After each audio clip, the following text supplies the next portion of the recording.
Le régime est affaibli. Pas le régime, l'État est affaibli. L'État est affaibli pourquoi? Parce que quand je lis Tina Salama, dire que la République démocratique du Congo prend acte, pourquoi je me pose la question, pourquoi le président n'avait pas dit non comme toujours? Parce que le président avait géré de ne pas être en face du M23 ni de l'AFC. Il estimait que c'était des patins. Moi, en suivant le président, moi je disais même qu'ils étaient pas des patins mais des cipots. C'était Kagame qui était patin de la communauté internationale. Le président accepte aujourd'hui des discussions, pas par intermédiaire, mais des discussions directes. Donc ils vont s'asseoir en face. Mais je pose la question. Qu'en est-il des cagnottes mises sur la tête de personnes ici? Je parle de Perrault Loire à Merveille Baileng et 4 millions de dollars. Je vois Nanga, Bissimo, Makenga 5 millions de dollars. Alors, si tel est le cas, nous le peuple, nous instruisons le ministre des Finances de débourser vite ces 5 millions, de mettre à la disposition de la délégation congolaise qui va se rendre à Luanda. Et cette délégation qui va être en face du M23 AFC, de vite appréhender Nanga, Makenga. Ça, c'est une ironie ou... Ce n'est pas de l'ironie, ça prouve que le gouvernement ne gérait pas le pays. Le pays est géré par des individus qui pensaient gérer des marchés pirates à travers le riz de Kinshasa. Parce que quand vous faites face à des situations de sécurité, parce que vous ne pouvez rien sans la sécurité. Il faut réfléchir, il faut avoir il faut mettre sur la place publique des vrais éléments pour pouvoir permettre au peuple de vous accompagner afin de rétablir la paix et la paix définitive. Mais à venir faire des blagues, des théâtres, la théâtralisation de la gestion publique, c'est là où donc, selon vous, la démarche du ministre de la Justice, c'est une théâtralisation de la justice? Bon, Costa Moutamba déjà se comporte comme Mouzé Kindengou du gouvernement. Il se comporte comme un Mouzé Kindengou du gouvernement. Il est dans le populisme le plus total. Il est dans la rue. Il dit rien de consistant. Il n'y a rien d'homme d'État. Je me pose toujours la question. Est-ce que la voie pour un ministre de décider, c'est le communiquer ou l'arrêter? Et qui signe ces arrêtés? Parce que ce qui signe ces communiqués, tous les communiqués publiés par le ministère actuel de la Justice, c'est signé le cabinet du ministre et ses cabinets. C'est le nettoyeur, le sentinelle, la police qui est commise à la sécurité de ces bâtiments, le directeur des cabinets, le ministre, le secrétaire général au ministère, je ne sais plus, on ne sait pas. Moi, je suis très mal à l'aise de voir qu'aujourd'hui, Félix Tshisekedi démontre à la face du monde que nous sommes un État faible. Parce que la mission de l'État, c'est de sécuriser la population et leurs biens. Okay. Et de veiller à la non-violabilité de nos frontières. Et aujourd'hui, l'État s'écarte de cette mission, il veut négocier. Alors, si nous allons négocier avec des patins, nous allons négocier avec des terroristes, nous allons négocier avec des cipots, nous allons négocier avec qui? Parce que pour le président de la République, négocier avec les Nanga, les Makenga, les Bissimo, c'est pérenniser le problème parce que ils n'ont rien à voir dans cette affaire. C'est Kagame qui a un problème vis-à-vis des Congolais. Alors, est-ce que le président estime aujourd'hui négocier avec ces groupes de patins, selon lui, ces groupes de terroristes, sans être en face de Kagame, c'est une solution? Êtes-vous pour ou contre la négociation? Les négociations avec le M23? Avec le M23, moi je peux ou ne pas être, pour ou contre. Donc comme Congolais, vous êtes leader d'un mouvement. Je suis pas décidé. Si je dis je suis contre, tu sais qu'il a déjà accepté. Je peux dire contre, en sachant que notre président de la République n'a jamais respecté sa propre parole. Peut-être il peut revenir, il peut faire marche en arrière. Okay. Mais si il tient au jour d'aujourd'hui à sa parole, donc même si je dis non, je dis être contre ou pour, ça ne va rien changer. Mais ici, je me pose la question. Où va se dérouler ces négociations? Dans un cimetière? En Angola? Dans un cimetière? Dans quel cimetière? Parce que le président va être en face des condamnés à mort. Ok. Quand vous êtes condamné à mort, on vous qualifie d'un homme mort. Alors, ces négociations vont se dérouler dans quel cimetière? Les cimetières Mbetse qui est d'Angola, les cimetières de la Gombe, de Luanda, les nécropoles de Luanda, Où va se dérouler ces négociations avec des hommes morts? Qu'en est-il maintenant des confiscations de leurs biens? Quand on disait, je l'avais dit sur ton plateau, j'étais encore une fois invité de votre journal, que ces procès, c'est organisé par des personnes populistes, des gens qui aiment être applaudis. Or, des dirigeants ne peuvent pas être soifés d'applaudissements populaires. Les dirigeants sont là pour prendre des décisions qui s'imposent. Des décisions qui peuvent faire mal à la population, mais qui peuvent orienter le peuple. Mais aller dans le sens d'être applaudi, c'est un problème.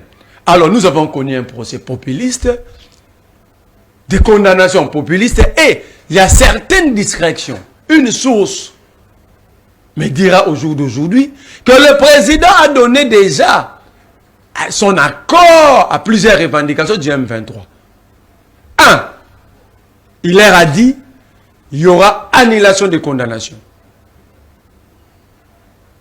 Je ne confirme pas parce que ce n'est pas une source officielle. Mais moi, on m'a laissé attendre. Selon vos sources. Ouais, on m'a laissé attendre que le président a accepté d'annuler les condamnations contre le membre du M23 AFC. Je me pose la question. Beaucoup de fonds publics décaissés, mis à la disposition de la justice et de ceux qui ont organisé cette pièce de théâtre. Alors, est-ce que... Mais ce n'est pas des pièces de théâtre, ce sont des procès réels. Attends. Est-ce que... Attends, monsieur Philippe. Oui. Ce procès a résolu quel problème? Lorsqu'il y a eu procès, la vie de Goma n'était pas encore tombée. La vie de Bukavu n'était pas encore tombée. Mais c'est après ces procès. Alors, ça a résolu quel problème? Plutôt, ça a accentué le problème. Parce que ces gens s'étaient dit, nous n'avons plus rien à perdre, nous sommes des condamnés à mort, alors allons-y. Ok? Ça n'a rien résolu. Moutamba était totalement dans le caniveau. Alors le président annule l'argent des contribuables décaissés, organisant un procès théâtral. Au jour d'aujourd'hui, c'est annulé. Si je me tiens à cette chose. Le président leur demande de venir travailler dans le gouvernement d'union nationale. Ok? Le président crée une jurisprudence diplomatique et politique. Donc ce serait pour la première fois dans l'histoire de l'humanité où un État va avoir un gouvernement ensemble avec les terroristes. C'était ça la définition au départ. Donc ici, si cela est vrai, donc Félix Tshisekedi a accepté de partager son pouvoir avec des terroristes. C'est comme si Donald Trump a accepté de travailler avec le Daesh. Troisième élément, selon cette source, il y aura restitution des biens et réparation. Donc ça veut dire que l'État va encore sortir l'argent pour réparer. Alors que ce que nous avons subi, si le régime n'avait pas traité les opposants à être des faibles, parce que pour Tshisekedi et ses brouettes de l'Union sacrée, tous ces jeunes que vous recevez ici sont des brouettes, des pelles, des bêches, des pioches, des râteaux de l'Union sacrée. Tous ces jeunes que vous recevez ici. Parce que quand il s'agit de nominations, on ne les nomme pas. On nomme au sein de la famille. On ne fait pas seulement la politique pour être nommé. Attends. Quand vous combattez et vous ne gérez pas, comment est-ce que le peuple va s'assurer que vous avez combattu pour de bonnes raisons? Chaque personne a sa contribution au sein de sa formation politique. Quand vous faites la politique, ça veut dire que vous faites la politique pour conquérir le pouvoir. C'est ça l'objectif d'un parti politique. Alors ces jeunes se sont transformés à des bourrettes, à des pelles, à des bêches. Tu sais ce qu'il nous dit ici? Vous êtes là, si vous allez chercher de l'emploi chez OVD, à l'OVD, à la DGI, on va vous demander d'avoir une expérience professionnelle de 10 à 15 ans. Vrai ou faux? Vrai. La fille, tu sais qu'elle vient de terminer ses études. Elle a quelle expérience? Christiana, tu sais qu'elle. Elle vient de finir ses études cette année. Vous avez des éléments de preuve? Qu'elle publie son diplôme? Vous avez des éléments de preuve? Qu'elle publie son diplôme, elle a fini à Bruxelles, qu'elle publie son diplôme. Mais est-ce qu'au jour d'aujourd'hui, monsieur le journaliste, vous me posez cette question-là? Mais vous pouvez être étudiant ou étudiante, mais vous travaillez quelque part. Ça ne s'appelle pas népotisme quand il s'agit de Tshisekedi. Alors que l'exposé des motifs de notre constitution est contre le népotisme, les tribalismes, le clientélisme, le clanisme, le régionalisme. Ça s'appelle népotisme. Et les gens de l'Union sacrée ne comprennent rien. Lorsque le président nomme que les membres de sa famille, dans une période comme la nôtre au jour d'aujourd'hui, ça dit le président n'a plus confiance à personne qu'à sa famille. C'est ça le message. Et regarde, le président quitte même le parti politique, les plus de 500 partis politiques organisés à l'Union sacrée, 200 mouvements associatifs. Le président va aller chercher même au sein de son église de part de Philadelphie.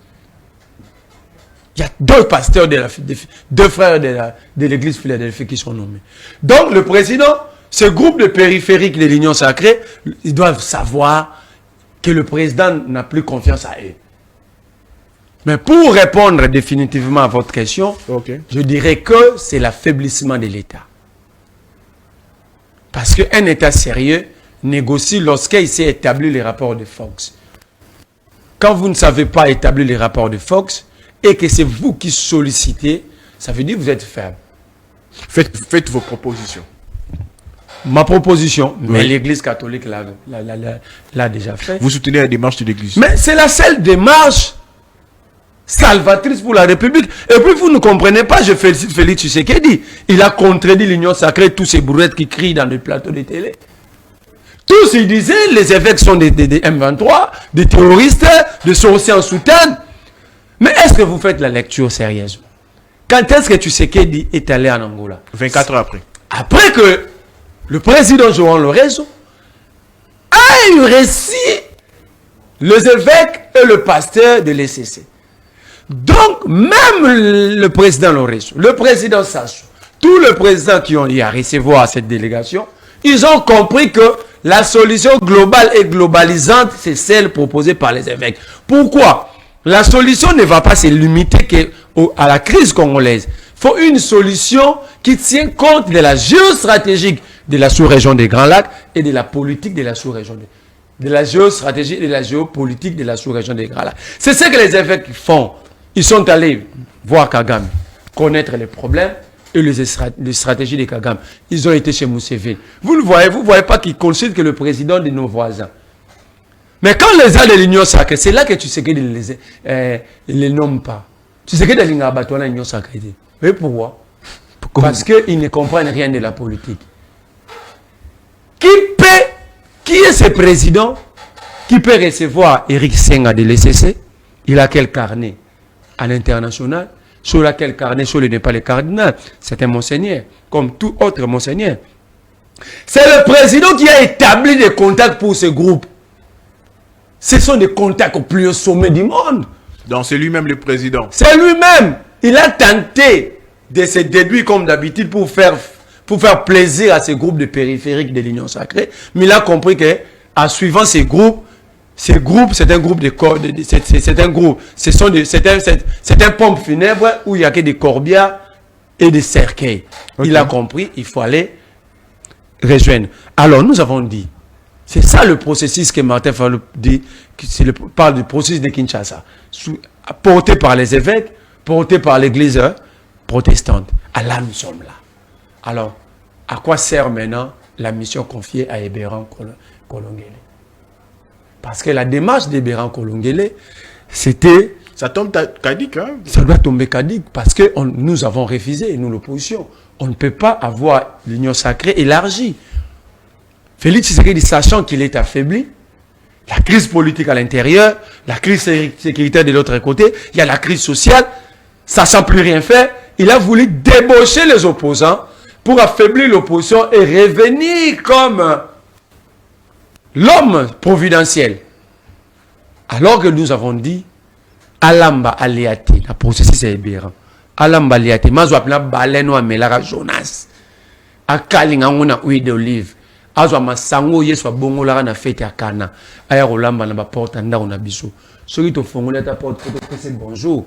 L'ande tous oppositions pété. Parlez-vous, nous sommes à la fin de notre entretien. Quelques mots. Je voudrais ici déplacer deux mots. Premièrement, je félicite le directeur général de la Société nationale d'électricité, la SNEL, et les gestionnaires de la même entreprise au niveau de la ville de Kinshasa. Je passais chez vous chaque jour, j'ai crié sur la situation. La manque d'électricité au niveau du quartier Lembaïmbou, cette situation avait occasionné une autre situation d'insécurité. Au jour d'aujourd'hui, la SNEL a électrifié ces quartiers. Je suis très joyeux d'avoir fait aboutir un combat et j'ai dit au peuple d'en faire bon usage parce que c'est un bien commun. Il ne faut pas maintenant qu'on tout le monde câble, en tout cas, ils ont un bino. Ceux qui sont de l'Oba qui est qui basali, alors nous devons protéger aussi. On a félicité le directeur Lucinde, on a félicité DDK Tukuzu, on a félicité Batonio sur SNEL parce que Bayoki quand même basali. Et je crois qu'ils vont continuer comme ça. Mais aussi, je voulais dire quelque chose. Okay. Quand je vois Kamere s'agiter, avoir peur d'un lapsus, j'ai dit, il y a un problème de leadership au Congo. Un leader, c'est celui qui donne sa vie pour les autres. Personnellement, Kamere n'a pas réagi. Mais il a réagi par ses lieutenants. Quand son parti politique fait même une déclaration politique à cause d'un lapsus, il y a un problème. Kamere n'est pas leader. Un leader, c'est celui qui donne sa vie pour le peuple. Moi, Marley, d'ailleurs, vous le savez mieux, quand aussi on me dit on veut m'arrêter parce que j'ai défendu un peuple, j'accepte d'aller faire la prison. Comment Kamere? L'auditoire n'était pas approprié pour qu'on parle de Kamere. La situation évoquée dans l'auditoire, ça ne concernait pas Kamere. Mais quand vous rimez le mot Kagame et Kamere, ces deux mots, ces deux noms ont presque le même lettre. Ok? Je ne dis pas totalement, mais donc ça c'est facile pour quelqu'un de faire un lapsus. Mais est-ce que Kamere représente-t-il un danger pour le Congo? Non. Pourquoi le parti politique, ce qui entoure nos leaders? Parce que ça n'est de trop. Ça n'est de trop. Ce n'est pas là parce qu'il y a, même dans les médias, il y a un groupe de gens qui comment un leader a peur d'être critiqué? Les hommes qui ont la destinée affrontent toujours les humiliations, des critiques. Alors, si Kamere a peur d'être critiqué, si Kamere a peur d'être humilié, je conclus qu'il n'est pas leader. Il doit aller maintenant s'occuper de sa famille. Marley Foufou, merci d'avoir répondu à notre invitation. Nous rappelons que vous êtes coordonnateur du MRC, Mouvement des révolutionnaires congolais. C'est à moi de vous dire merci.